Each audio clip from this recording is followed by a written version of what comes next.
Hi friends, మీకు ఈ video నచ్చితే లైక్ చేయండి, సబ్స్క్రైబ్ చేయండి. ప్రమాదం తప్పదని గుప్తా గారు చెప్పడంతో ప్లీజ్ గుప్తా గారు యమపురికి వస్తే వాళ్ళని కాపాడుతారని చెప్పారు కదా.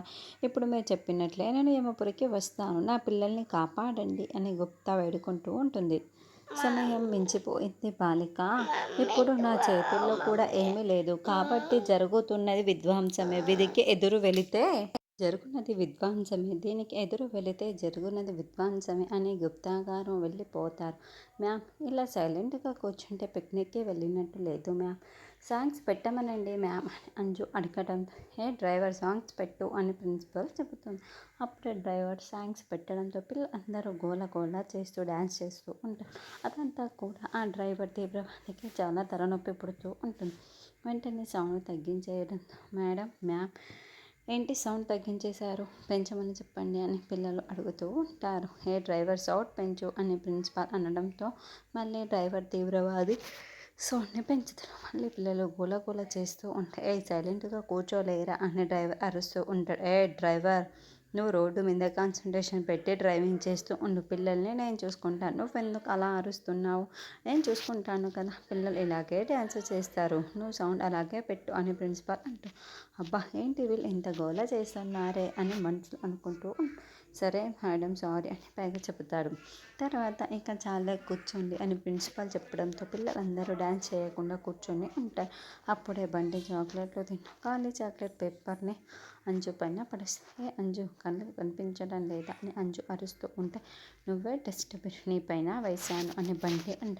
ఏంటి నన్ను డస్ట్బిన్ అంటావా అని అంజలి బండితో గొడవ పడుతూ ఉంటుంది. ఏంటి బండి, నువ్వు తప్పు చేసి మరి ఇలా కామన్ సెన్స్ లేకుండా గొడవ పడుతూ బుద్ధుందా అని అమ్మ కూడా అరుస్తూ ఉంటుంది. అయినా అంజలి మనతో కలిసి పిక్నిక్కి రాకూడదు కదా, ఎందుకు వచ్చింది అని బంటి నిలదీస్తూ ఉంటే నేను ప్రిన్సిపల్ స్పెషల్ పర్మిషన్తో వచ్చాను అని అంజు అంటుంది.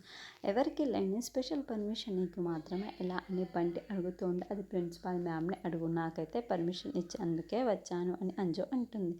అయితే వేరే క్లాస్ స్టూడెంట్స్ నా ఫ్రెండ్స్ ఉన్నారు, వాళ్ళకి కూడా వేసుకో అని అమ్ము చెబుతుంది. సరే మ్యామ్, సాంగ్స్ పెట్టండి, బంటి డ్యాన్స్ చేస్తాడంట అని అమ్ము చెప్పడంతో బంటి వాళ్ళతో నువ్వు ఎందుకు గొడవ పడుతున్నావు, డ్యాన్స్ చేయి అని మేడం అంటుంది.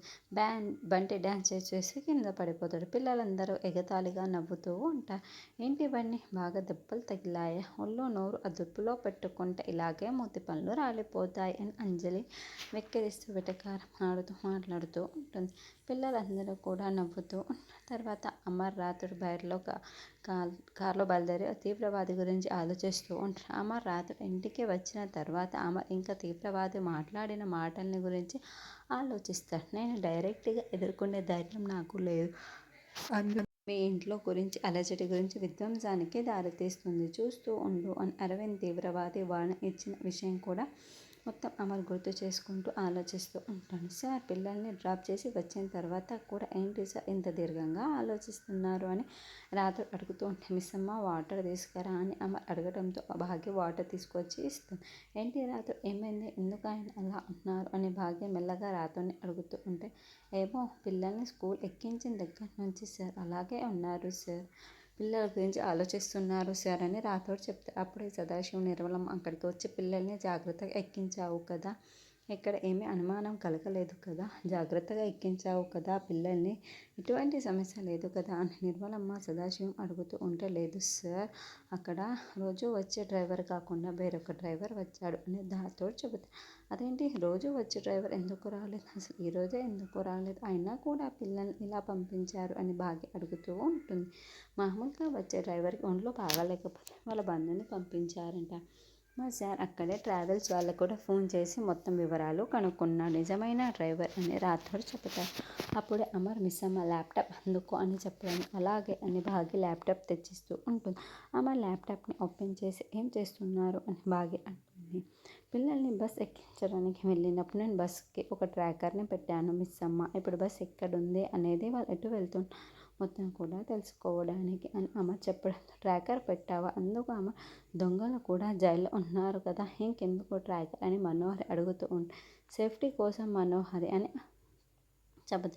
బస్సు కరెక్ట్ రూట్లో వెళ్తుందా లేదా చెప్పండి అని భాగ్య అడగటంతో కరెక్ట్ రూట్లోనే వెళ్తుంది అని అమర్ చెబుతాడు. హమ్మయ్య అని నిర్మలమ్మ, సదాశివం, భాగి అందరూ సంతోషపడతారు. తర్వాత అరవింద్ తీవ్రవాది, ఇంకొక తీవ్రవాది ఇద్దరు కారులో వెళ్తారు. కార్ని ఇక్కడ ఆపురా అని ఆ తీవ్రవాది అనడం, ఎందుకన్నా అని అతను ప్రశ్నిస్తూ ఉంటాడు.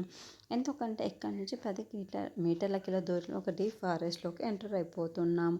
అక్కడ చెక్ పోస్ట్ ఉంటుంది. ఇక్కడ నుండి మనం చాలా జాగ్రత్తగా ఉండాలి. కాబట్టి మనం ఆ బస్సు డ్రైవర్తో మనోడితో మాట్లాడాలి అని అరవింద్ తీవ్రవాది వెంటనే మళ్ళీ డ్రైవర్కి కాల్ చేశాడు. అన్నా చెప్పమ్మా అని అనడంతో, ఇంకో 10 మీటర్ దూరంలో మేము మీ ఫారెస్ట్లోకి ఎంటర్ అవుతాము. నీకు చెప్పిన ప్లాన్ మొత్తం గుర్తుంది కదా. మనం అరేంజ్ చేసిన బంగ్లా దగ్గరికి ఆ పిల్లల్ని తీసుకురావాలి అని చెప్పడంతో, అలాగే అన్న, అయితే నువ్వు నాకు ఒక సహాయం చేయాలి అన్న. ఇప్పుడు కాసేపట్లో చెక్ పోస్ట్ వస్తుంది. అక్కడ పిల్లల్ని, ప్రిన్సిపాల్ని నేను ఒక్కరినే మేనేజ్ చేయలేను. కాబట్టి నాకు సహాయంగా ఎవరో ఒకరిని పంపించను అని చెప్పడంతో, సరే రాఖీని పంపిస్తాను. వాడిని బస్సుని ఎలా ఎక్కిస్తావు అని అరవింద్ తీవ్రవాది అడగడం, అదంతా నేను చూసుకుంటాను అన్నా అని డ్రైవర్ ఫోన్ పెట్టేస్తాడు. అప్పుడే ప్రిన్సిపాల్ డ్రైవర్ దగ్గరికి వచ్చి, ఏయ్ ఫోన్లో ఏదో తేడా గీడా మాట్లాడుతున్నావు అని ప్రిన్సిపాల్ నిలదీస్తూ ఉంటుంది. అంటే ఈవిడ పూర్తిగా వినలేదు అని డ్రైవర్ మనసులో అనుకుంటూ, నేను డైలీ వెళ్ళే బస్సుకి వేరే అతన్ని పంపించా, ఏమీ తేడా రాకుండా చూసుకో అని చెబుతున్నాను. ఏదైనా తేడా వస్తే నా దగ్గరే కదా ప్రాబ్లం అని అతను అనడంతో, నీకే అసలు పేరు లేదు, మళ్ళీ నీకు ప్రాబ్లం కూడా రావటమా అని. అయినా ఇలా డ్రైవింగ్ చేసేటప్పుడు ఫోన్లో మాట్లాడకూడదని నీకు తెలియదా అని ఈ ఫోన్నే లాక్కుంటుంది. మీరు తప్పు చేస్తున్నారు అని డ్రైవర్ అంటాడు. నేను తప్పు చేయడం అంటూ నా డిక్షనరీలోనే లేదు. ఏంటి నాతోనే ఇలా మాట్లాడుతున్నావు?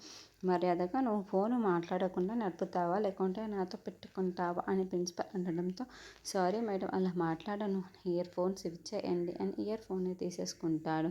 గుప్తా గారు ఆరో గార్డెన్లో ఆలోచిస్తూ ఉంటే అప్పుడే అసలైన ఓన్ డ్రైవర్ వస్తూ ఉంటాడు. ఎవరు వీళ్ళు, ఎందుకు వీళ్ళు ఇంత టెన్షన్ పడుతూ వస్తున్నారు అని అనుకుంటూ ఉంటుంది. ఎవరు మీరు, పర్మిషన్ లేకుండా ఇలా లోపలికి వచ్చేస్తున్నారు అని రాటు అడుగుతూ, పిల్లలు ఎక్స్కర్షన్కి వెళ్ళారు కదా, ఆ బస్ ఓనర్ని నేను, అసలు డ్రైవర్ వెళ్ళాల్సింది ఈయన, సార్ పిలుస్తేనే మేము వస్తున్నాము అని చెప్పడం, అయ్యో కొంప ముంచేసావు కదా అని రండి రండి అంటూ, సార్ బస్ ఓనర్ ఈయన, అసలు డ్రైవర్ వెళ్ళాల్సిందే ఇతనంట అని రాత్రి వచ్చి చెప్పడంతో అందరు టెన్షన్ పడుతూ వింటూ ఉంటారు. అవును సార్, మామూలుగా బస్సుకు వెళ్ళాల్సింది నేనే, అసలైన